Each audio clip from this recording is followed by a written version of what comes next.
All right, so we'll go ahead and get started. Well, welcome to March 16th, GT Tuesday. Hope everyone is doing well. I am recording and let's get started. So today we're just going to do a little info update and then also kind of just do a refresh on the certification process, look at some data, and then hopefully some of you might have some district happenings or some shares. Do you want to, or some shout outs?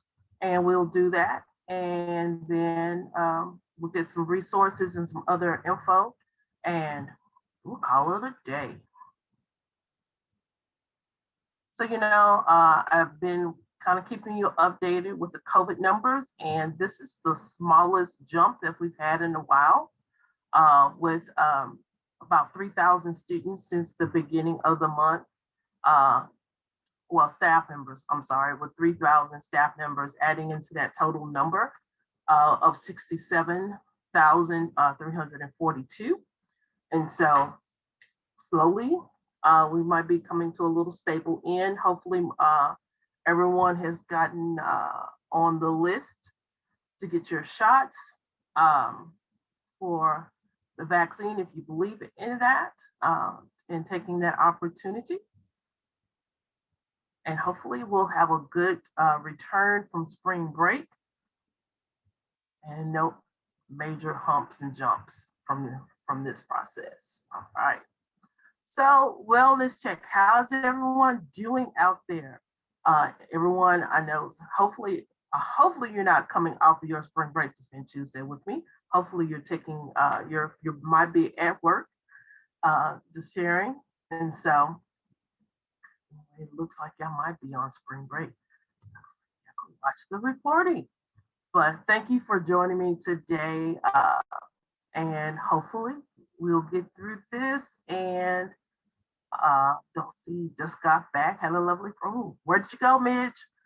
I don't get spring breaks. I live vicariously through y'all.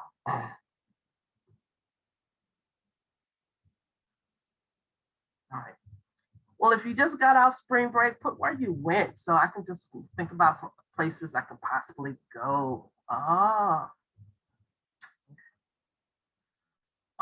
right. So we have just a friendly reminder of where you can find the guidance for on coronavirus and any guidance that you're looking for. So probably the most recent info will be about the new mask mandates and what your district can do and those changes there. For those who need the info to share with others, here is the registration links for GT Tuesday. And we're got a couple more months and then we're going to be done for this season.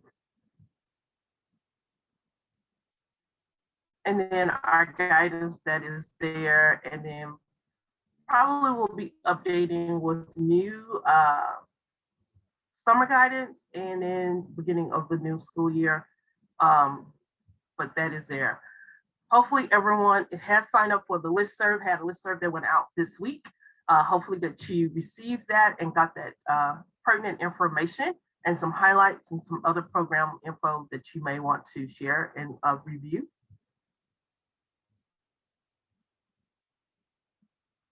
All right, so, I always like to remind us of our state definition and of the students that we are serving here. So remember, we're looking for those children or youth who perform at or show the potential for performing at remarkably high levels of accomplishment when compared to others of the same age, experience, or environment, and who exhibit high performance capability in an intellectual, creative, or artistic area, and then who possess an unusual capacity for leadership or excels in specific academic fields.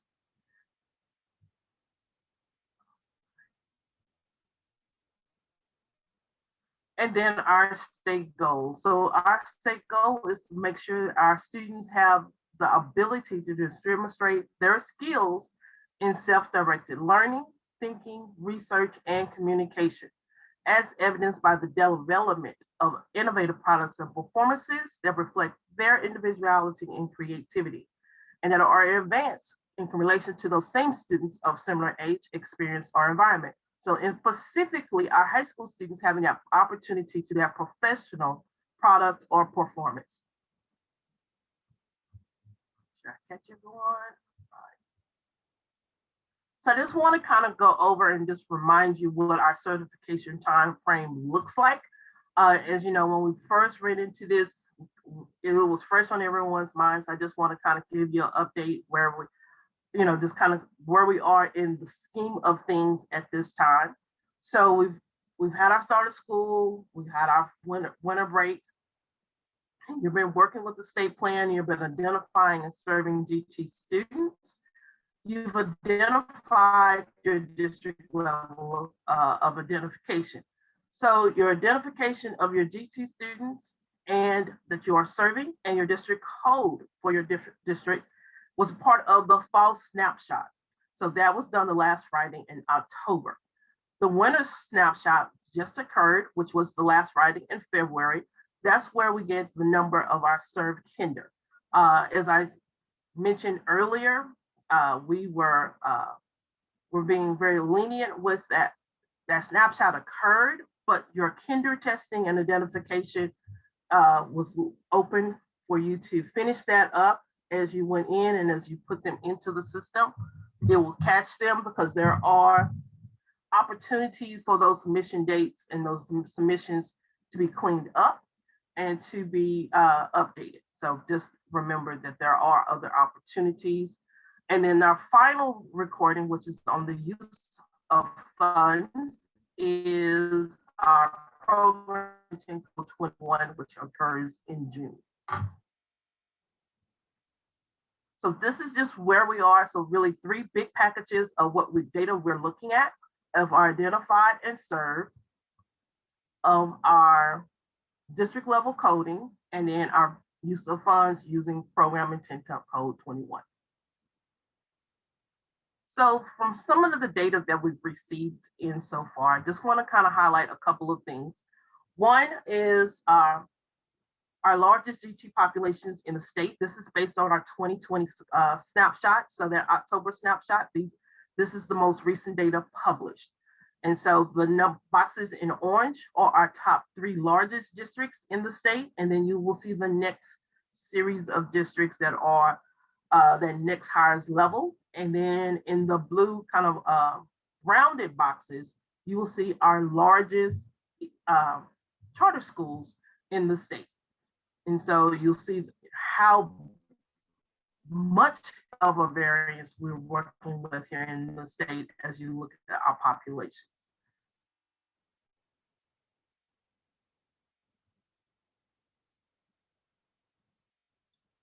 And then wanted to share also, so we're looking at we're still trickling slowly up with that 8%.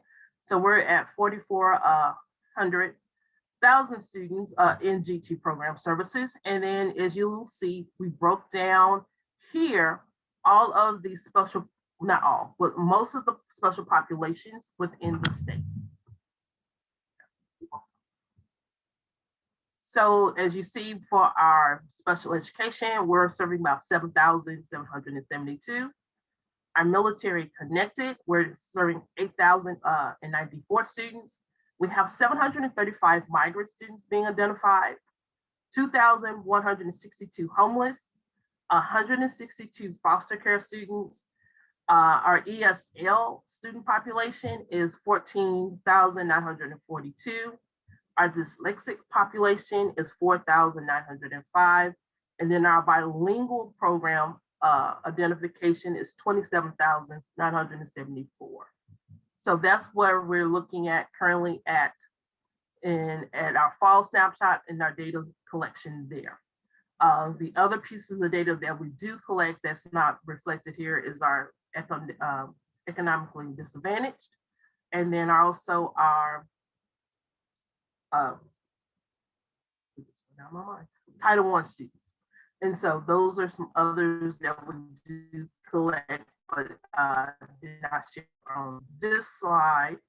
So as you see, there's some areas where we can improve. There are areas where really is it really reflective. So you start looking at the numbers, and this is just state numbers. Where are we missing? What are we need to be looking at? So those are our POPs. Probably another time I'll share our gender and ethnicity numbers with you.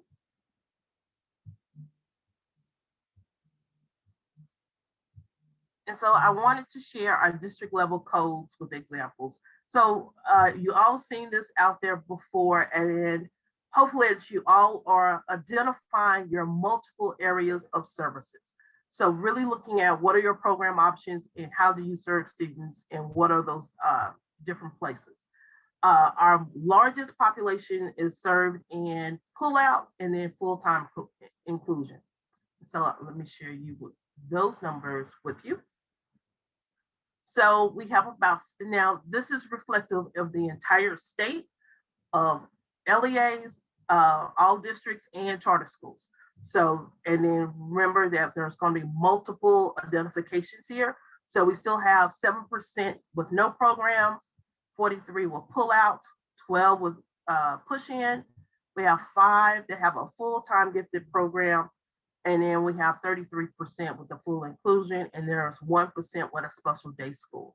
So as you look at it, hopefully that you're including all of the options that you have and that you are putting out there and reporting. So let me check the chat. I have a question.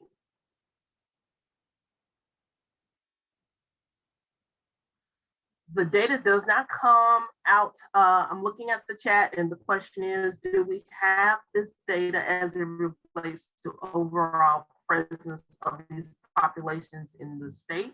Percentages, actually, I can do percentages, and so I will do that for you next time to share.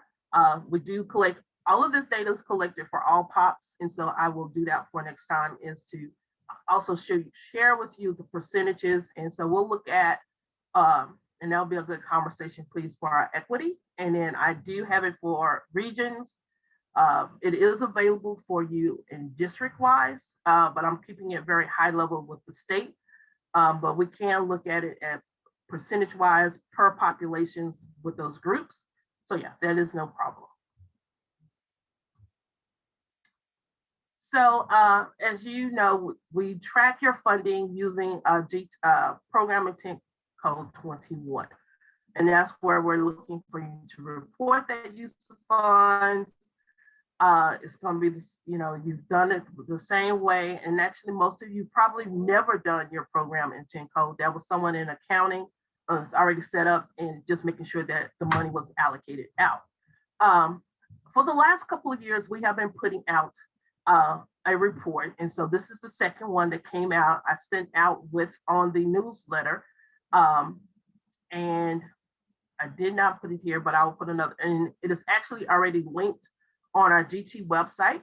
So if you need to find what your your estimated funds for this school year, it is FY21.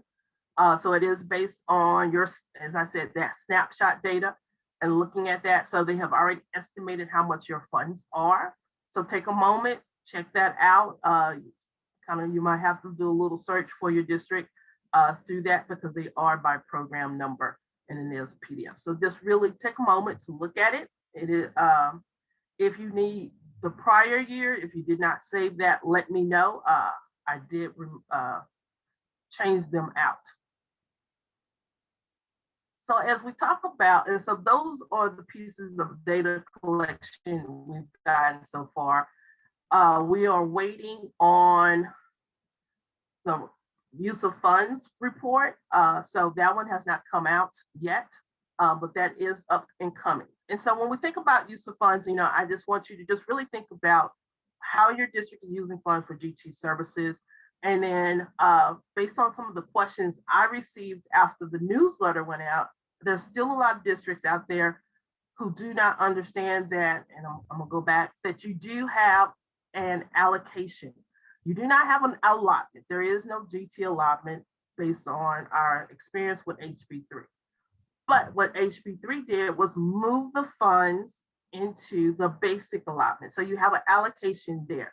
So that's where you will find this amount and then where this amount is coming from. So a lot of districts did not realize, yeah, there's still money there to use, and there is identified earmarked amount. So, just remind. So really look at what is it best happening in your district. I know a lot were working towards a certain point before we went into our pandemic and our shutdowns and our closures. And now that you got to rethink, what is our next step? Now we're, the school district, the state has reopened, and your school district is looking at the next phase and where we're going next year. So it's a prime opportunity to have those conversations, because we are, a lot of districts are in those budget conversations, to think about how do you want your funds to be expended for next year. Are you looking at new testing, different testing? Are you looking at different program services? What are those options? And then really working, having those opportunities to talk with your budget people or your accounting people on how they're allocating your funds. Is it mainly all teacher salaries or your program staff salaries? Or is it more, or is it an even keel with that and then money going into programs and services? A lot of your ESCs are also looking at for their co-ops, some of your funding.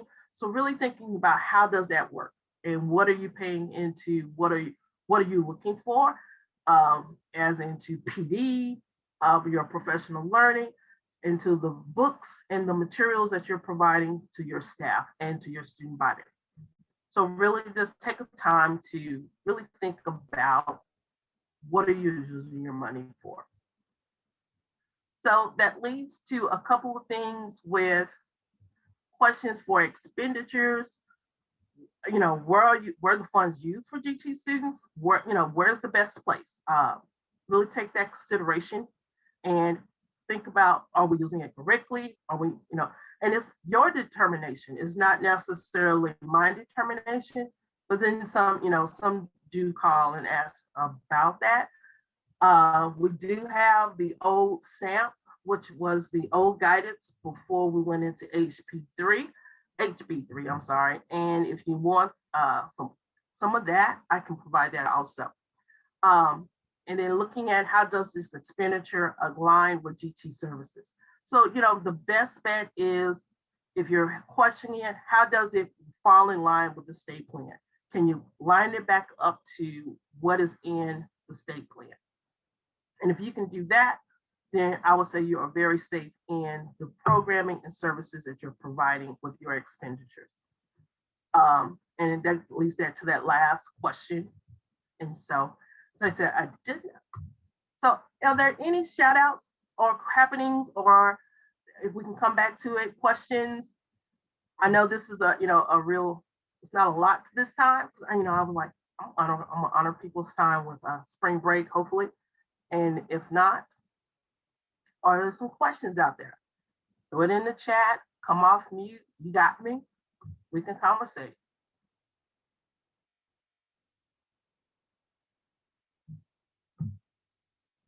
Any questions?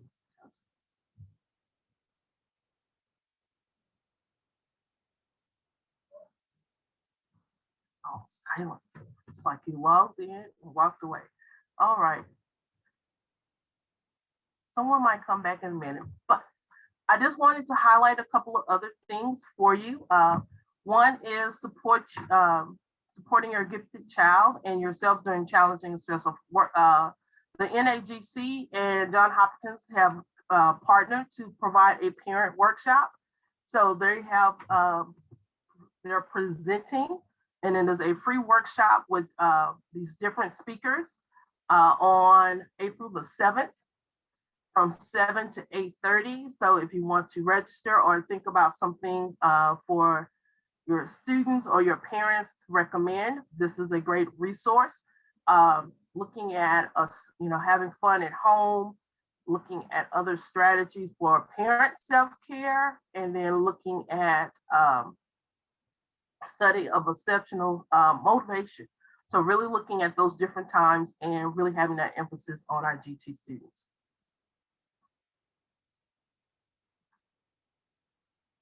Right. I got a question in the chat. So Stephanie, did you want to put it in the chat, or do you want to come off mute and ask if you have a clarification question on professional learning? Sorry, they just are making an announcement right now. Just okay. Okay, so while you're getting an announcement. Yeah, I was like, the announcements just came on as soon as I unmuted myself. We were going through like on a program evaluation, and it came up in conversation about the campus administrators and the campus counselors having service hours. Are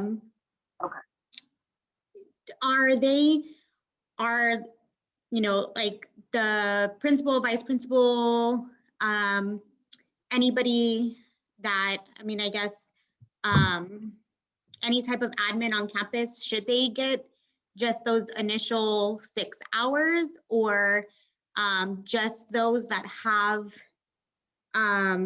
decision-making power when it comes to the program itself, or who on campus besides, you know, the classroom teachers and coordinators should be receiving their hours? So definitely your teachers and those who are providing the services should get their hours. But your teachers should have the 30 and their 6-hour update. On your administrators and your counselors, those especially, well, let me separate them out. Your administrators, specifically with your administrators that are in charge of your gifting it, and it will vary from campus to campus, and I'll probably say from district to district also. So those who have authority over the gifted and talented, or if they have dealings, you got to think, dealings with GT students, it would be best that they will have their 6-hour update. Their 6-hour administrator training. Okay. And then your counselor should have their 6-hour training also. Now, here's the caveat also. Now, most, if they're coming through, they may have had their 30 hours prior to becoming an administrator or a counselor. And some kind of way that might be documented. That is well and good.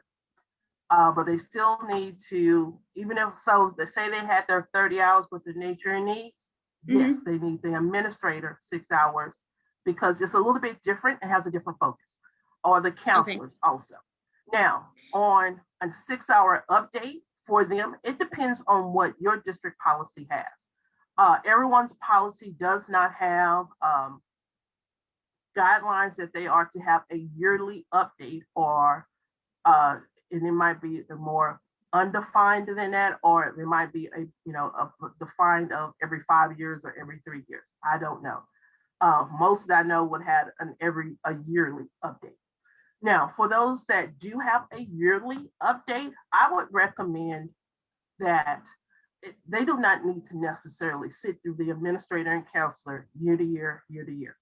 I would recommend that they do one of the other updates, or something that is really pertinent, that if your district is developing or putting out, that they go with one of those, so that as they go through, they're actually seeing what they're expected to see in a classroom. So I would say think of it that way, compared to they got to take the same one, because that's really burnout, and that also negates some of the value and buy-in of our program. So really thinking of what other options out there in updates could they do. So it might be right now, if they've had their administrator, it might be time for them to get a new one, depending on how you want to think about it. If you are on a yearly one, because we have rolled out a new administrator training, where your counselors might go through the new counselor training, where if you're really looking to build your district's bilingual program, you recommend for them to take that bilingual GT course that we have, or our twice exceptional course. So it depends on what is the emphasis of your that campus. So if that campus has a high twice exceptional population, you will send them to that twice exceptional training, so that they'll see both worlds. because you guys remember, they see them in that classroom experience, they see them in the hallway experience, in the cafeteria experience. So really helping them to see them beyond just, I'm the administrator, but what should I be looking for in their day-to-day interactions? Did that help? Yes. Would this Okay. also include administrators or like curriculum specialists that oversee these GT classes? Like I would say oversee the if they- teachers? Yes, if they are overseeing teachers or those classrooms, I would say yes. And then I would say, and it might not be the entire piece. And so that's where I'm gonna go with that one. It might be where you, if they are curriculum people, well, if they are directors, program, or GT coordinators at a different level than in the regular classroom, they should have their 30. Definitely should maintain with their 6 hour, and they probably are developing your 6 hour. But they should also, I would say, if they don't, if it's a math content person who has specialty in GT, I would highly recommend, if you're not recommending the full 30, do the curriculum instruction piece, those 18 hours. And the reason why I would recommend the 18 hours, because as they start thinking about how they're writing curriculum and developing curriculum, how can they overlay or add in the depth and complexity, add in the differentiated instruction into the curriculum, into the scope and sequence, if they have no knowledge of what we're talking about. So really, I would recommend for your content people that have authority or are part of that planning and decision-making to do that 18 hours, for sure.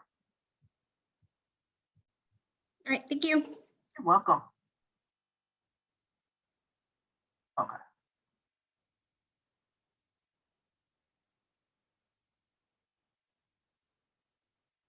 Okay.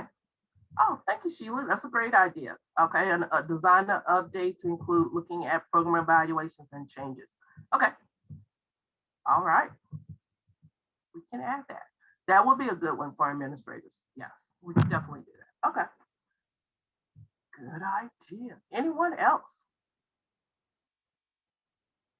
It's a small crowd, so you don't have to feel intimidated by you got a million people out there listening.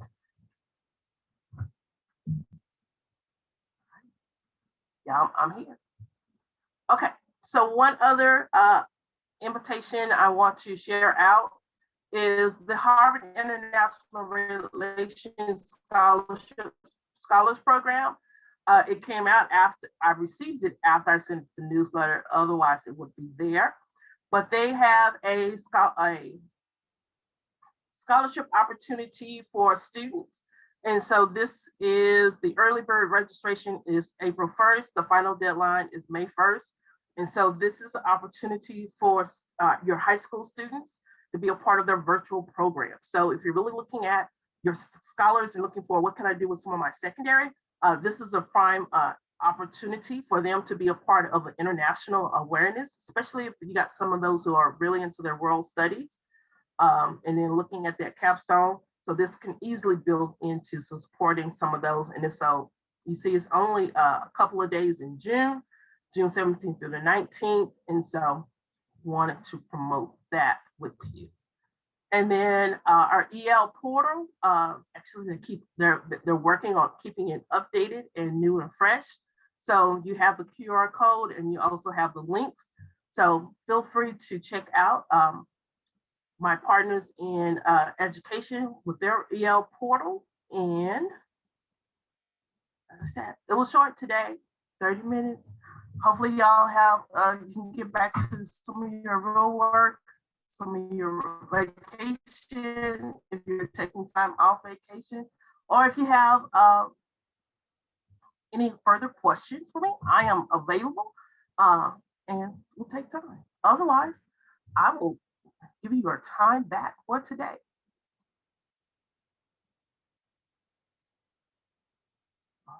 I see everyone is leaving. So bye everyone, have a good one. Yeah, last month was special. Have a good one.